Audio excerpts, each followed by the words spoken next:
Je voudrais tout d'abord remercier les élèves de l'ENSIAS, de l'INPT et de l'INSEA pour l'organisation de ce forum. Je voudrais aussi m'excuser. J'aurais souhaité être avec eux pour ces journées. Malheureusement, des obligations professionnelles m'obligent à être ailleurs. Mais je voudrais le dire, que cette initiative louable est extrêmement importante. Il faut que les grandes écoles se rapprochent le plus possible des entreprises et des employeurs. Mais il est aussi important que les employeurs se rapprochent des grandes écoles. Le fait que les étudiants prennent ces initiatives par eux-mêmes, les organisent et font tout leur possible, bien entendu, pour faire connaître leur événement, mais en même temps arrivent à trouver du sponsoring pour l'événement est déjà une preuve de dynamisme qu'il faut saluer. Je voudrais aussi leur dire qu'il faudrait que ces initiatives, bien sûr, se répètent, mais il faudrait aussi que ces initiatives commencent peut-être un peu plus tôt. Le choix du métier, les orientations possibles sont des projets personnels. Et le plus tôt un enfant commence à réfléchir à son futur, le plus tôt il sera mobilisé, il sera intéressé, et parfois même passionné pour ce qu'il est en train de faire. C'est lorsque nous aurons compris que l'école, depuis le primaire, est un chemin de la vie et que la vie réserve beaucoup de surprises. Mais que d'un autre côté, eh bien, malgré toutes les opportunités qui peuvent nous être données, si nous ne sommes pas capables nous-mêmes de nous positionner, de faire des choix, de décider, eh bien, il se peut que notre avenir soit différent de celui qu'on aurait souhaité. Et c'est pour ça qu'il faut se fixer des objectifs et les atteindre. Le fait que les grandes écoles soient, je dirais, des formations d'excellence ne veut pas dire que le succès est garanti.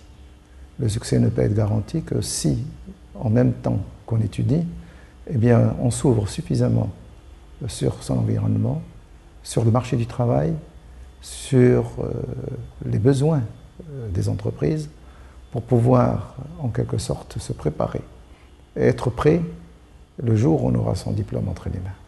Et je crois que ces initiatives sont défondatrices. Je félicite encore une fois ces élèves et je leur souhaite plein succès.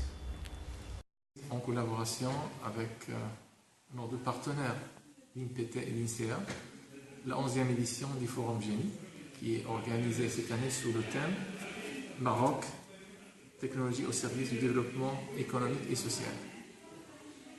Cette 11e édition va essayer en fait de débattre différentes thématiques en relation avec, si vous voulez, le thème proposé pour cette édition du forum. Comme ça a été le cas d'ailleurs pour les autres éditions, on aura plusieurs entreprises, organismes publics et privés qui seraient impliqués dans cette nouvelle édition du forum. C'est aussi une occasion pour l'ensemble des élèves ingénieurs des 3 établissements pour prendre contact avec les différentes entreprises ainsi que les différents organismes représentés dans ce forum pour explorer des possibilités de PFE éventuellement, pour trouver aussi des opportunités d'emploi, et pourquoi pas. Un autre point que j'aimerais aussi discuter dans cette brève intervention concerne la thématique que les élèves ingénieurs ont choisie pour cette édition du forum, à savoir donc la technologie au service du développement économique et social, en particulier la technologie de l'information et communication, sachant que les 3 écoles sont fortement impliquées au niveau de ces technologies et qui a révolutionné la façon dont les gens avaient, si vous voulez, l'habitude de concevoir certaines idées par rapport à l'économie, par rapport à l'industrie, par rapport à l'entrepreneuriat. Donc on parle beaucoup dans le cadre des technologies de l'information et communication des technologies ou bien de l'économie basée sur le savoir. Bon, sachant que le savoir dans ce cas, c'est le savoir basé sur les technologies de l'information et communication. Et nous avons plusieurs exemples ou des success stories, des histoires de réussite dans le domaine de l'entrepreneuriat technologique qui ont bénéficié du développement technologique dans le domaine des technologies de l'information et communication pour faire des réalisations économiques extraordinaires. Donc, si vous regardez un petit peu à travers le monde, donc vous avez des différents exemples dans ce cas. Par exemple, le dernier en fait, deal qui était réalisé entre Google et WhatsApp, par exemple, qui a été estimé à plus de 19 milliards de dollars. Et sachant que là, il s'agit uniquement d'une application mobile qui était en fait achetée ou prise par Google. Et derrière cette application mobile, on sait bien qu'il s'agissait uniquement d'une innovation développée par deux ingénieurs.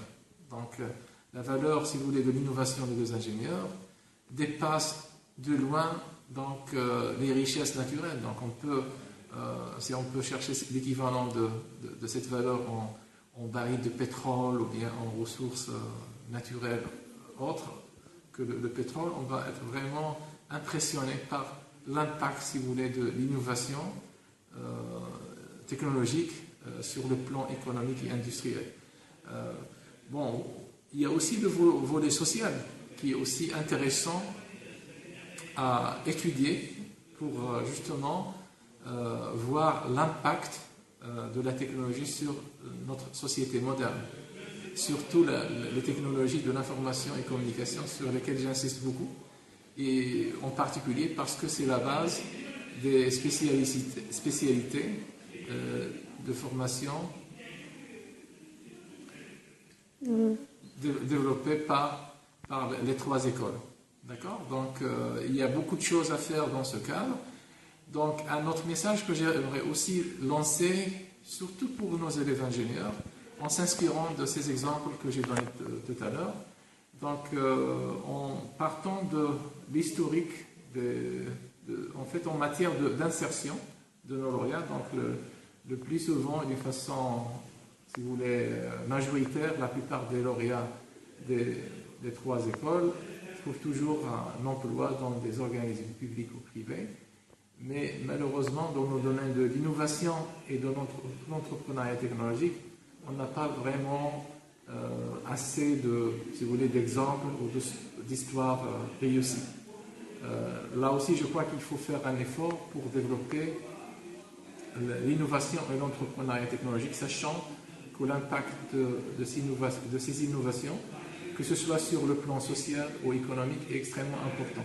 Donc, il suffit tout simplement de regarder un petit peu ce qui se passe dans d'autres pays, des pays émergents en Asie, la Corée du Sud, la Malaisie, le Singapour et d'autres pays, donc, où la technologie donc, représente un pilier principal pour le développement économique et social, et où aussi les écoles d'ingénieurs sont orientées vers une autre vocation à part, si vous voulez, l'insertion en tant que développeur, en tant qu'opérateur, mais aussi en tant que créateur de valeur économique en termes d'innovation, d'accord, qui est valorisé donc, à travers des produits et services innovants qui ont un impact très important sur le plan économique et social du pays.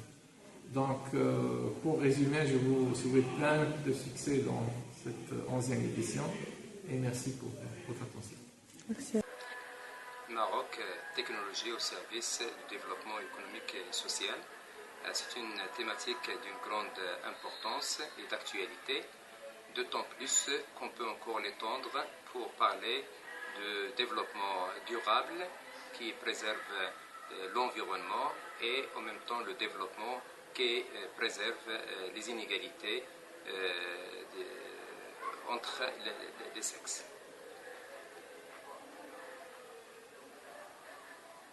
Alors, l'INSEA est une institution qui forme des ingénieurs depuis plus d'un demi-siècle. Aujourd'hui, donc, on est spécialisé dans 5 filières, à savoir la statistique économie, statistique démographie, actuariat finance, recherche opérationnelle et de la décision, et bien sûr informatique. Et ces 5 filières versent vers cette thématique qui est donc la technologie au service du développement économique et social. Vous savez comme quoi l'ingénieur sortant de l'INSEA peut apporter énormément de solutions en termes d'optimisation, en termes d'évaluation et en termes de développement informatique et de communication pour le développement du pays en termes économiques, sociaux et environnementaux. Ce qu'on attend pour les éditions à venir, c'est que les 3 écoles s'ouvrent sur d'autres écoles de la région, donc de Rabat, pour avoir une grande manifestation, un gros show au niveau donc de Rabat, qui réunit l'ensemble des écoles de Rabat. Déjà, il y a eu une première initiative pour inclure l'école Lizy, qui est juste à côté de ces 3 écoles. Je dois me présenter. Je suis le professeur Menamal Bedreddine. Je suis nouveau directeur de l'INPT depuis le 3 janvier 2014. Je vous remercie pour cette invitation pour parler un petit peu de notre forum génie des 3 grandes écoles qui sont l'INPT, l'INSEA et l'INSEAS. Ce forum génie arrive à sa 11e édition qui va se tenir le 29 et 30 avril 2014 à l'INSEAS sous la thématique Maroc, technologie au service de développement économique et social. Nous sommes 3 grandes écoles qui partagent des approches d'enseignement pédagogique qui sont pratiquement les mêmes. On travaille tous pour un développement de notre nation et le développement de la formation du nouveau ingénieur. On essaie d'avoir un profil de l'ingénieur qui s'adapte aux nouvelles approches du Maroc. Actuellement, nous pensons entre grandes écoles d'ingénieurs de Rabat de nous réunir dans un seul pôle de technologie qui va être nommé par exemple le Rabatech ou quelque chose comme ça.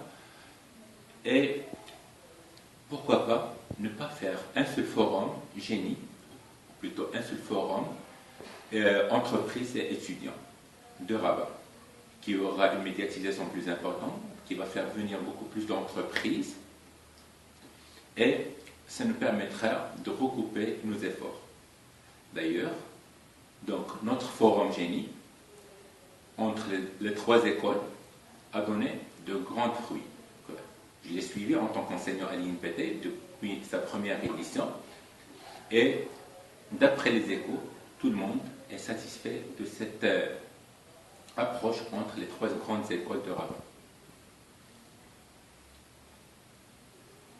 Et d'ailleurs, en cette occasion, j'invite les entreprises qui ont confiance en ces 3 écoles de venir participer avec nous à notre forum entreprises étudiants pour recruter le meilleur ingénieur,